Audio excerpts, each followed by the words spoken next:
दोस्तों अक्सर मेरे वीडियोस के कमेंट बॉक्स में लिखा होता है कि सर कौन सा स्टॉक खरीदें। लेकिन असली सवाल ये है कि कब खरीदें, क्योंकि सही स्टॉक भी अगर गलत समय पे खरीद लिया तो आप सालों तक फंसे रहेंगे उस स्टॉक में। आज की इस वीडियो में मैं आपको बताऊंगा कि बेस्ट बाइंग अपॉर्चुनिटीज़ को कैसे पहचानें, मार्केट क्रैश में आपको कैसे बिहेव करना है और फियर के समय कैसे स्मार्ट एंट्री लें स्टॉक मार्केट में और फोमो से कैसे बचें। और साथ ही साथ अंत में मैं आपको दूंगा एक प्रैक्टिकल 5 स्टेप बाइंग फ्रेमवर्क, इसलिए आखिरी तक ज़रूर बने रहिएगा। दोस्तों मेरा नाम है सौरभ सुमन और मैं हूं आपका पर्सनल वेल्थ गाइड और आप देख रहे हैं मेरा चैनल इन्वेस्टिंग विद सौरभ। याद दिलाना चाहूँगा मैं एक सेबी रजिस्टर्ड इन्वेस्टमेंट एडवाइज़र नहीं हूं, इसलिए कोई भी निवेश करने से पहले अपने वित्तीय सलाहकार की राय ज़रूर ले लें। दोस्तों बाइंग अपॉर्चुनिटी का असली मतलब होता क्या है? बाइंग अपॉर्चुनिटी का मतलब ये नहीं है कि स्टॉक गिर गया और सस्ता हो गया। अक्सर गिरा हुआ स्टॉक भी महंगा हो सकता है। सही बाइंग अपॉर्चुनिटी का मतलब है स्ट्रॉन्ग बिजनेस अगर किसी टेम्पररी प्रॉब्लम की वजह से या मार्केट के ओवर रिएक्शन की वजह से गिरता है, उसकी प्राइस गिरती है, लेकिन उसकी long term growth story intact रहती है। मार्केट शॉर्ट टर्म में वोटिंग मशीन है, लेकिन लॉन्ग टर्म में वेइंग मशीन है। बेस्ट अपॉर्चुनिटी कब बनती है?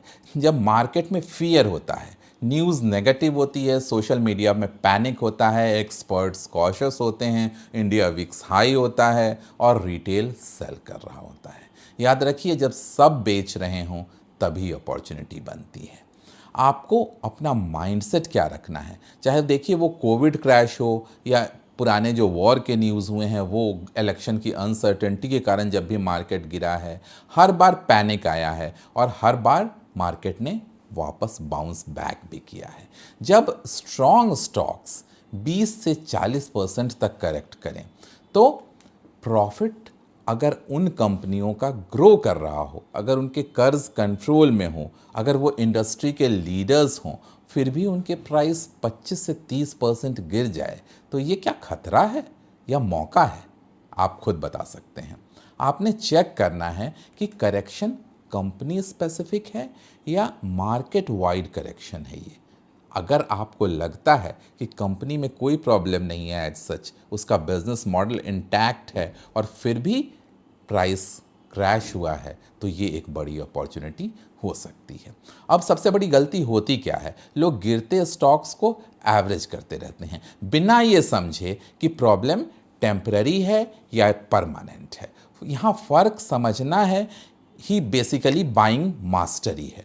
आपको टेम्पररी वर्सेस परमानेंट प्रॉब्लम का रीज़न समझना पड़ेगा। टेम्पररी प्रॉब्लम के एग्जांपल हो सकते हैं जैसे शॉर्ट टर्म में प्रॉफिट डिप आया या रॉ मटेरियल के कॉस्ट बढ़ने के कारण ओवरऑल कॉस्ट स्पाइक हुई, एक बैड क्वार्टर हो गया या सेक्टर रोटेशन चल रहा है। वहीं अगर परमानेंट प्रॉब्लम्स की बात करें तो अगर किसी प्रमोटर ने फ्रॉड कर दिया, बहुत हैवी कर्ज है कंपनी के ऊपर, बिजनेस मॉडल ही आउटडेटेड हो गया या स्ट्रक्चरल डिमांड कोलैप्स कर रही हो उस सेक्टर में, तो ये समस्या बड़ी हो सकती है। अब समस्या अगर करेक्शन को अगर अपॉर्चुनिटी आपको समझना है तो प्रॉब्लम ये समझना होगा कि ये कहीं ट्रैप तो नहीं है। पहले ये आपको ध्यान देना है। अगर स्ट्रक्चरल प्रॉब्लम है तो ये ट्रैप हो सकता है। अब साथ ही साथ आपको टेक्निकल कंफर्मेशन भी करना पड़ेगा। फंडामेंटल स्ट्रॉन्ग है, लेकिन अगर टाइमिंग कैसे करें आप इसमें, यहाँ 3 सिंपल टूल आपके काम आएंगे। पहला, चार्ट में आपने देखना है सपोर्ट जोन, यानी जहां स्टॉक पहले भी बाउंस कर चुका है। दूसरा, वॉल्यूम स्पाइक, गिरावट के बाद स्ट्रॉन्ग बाइंग वॉल्यूम्स जहां पे आ रही है, यानी कैंडल स्टिक्स मोटे मोटे हो रहे हैं और स्ट्रॉन्ग वॉल्यूम में बाइंग की जा रही है। और आरएसआई ओवरसोल्ड, यानी ओवर पैनिक जोन दिखाता है। तो ये फंडामेंटल और टेक्निकल एनालिसिस करके high probability entry zone, high rewarding entry zone हो सकता है। अब आपकी कैपिटल डिप्लॉयमेंट स्ट्रैटेजी क्या होनी चाहिए? सबसे बड़ी गलती जो हमारा रिटेल इन्वेस्टर करता है कि जैसे ही ये चीज़ें कंफर्म हुई, एक ही दिन में पूरा पैसा डाल दिया। स्मार्ट स्ट्रैटेजी क्या होगी? 30% एट फर्स्ट सपोर्ट लेवल, 30% फिर डीपर करेक्शन पे और 40% कंफर्मेशन अगर मिलता है कि अब बाउंस बैक हो रहा है, आपकी हाइपोथेसिस सही है, तब आप डाल सकते हैं।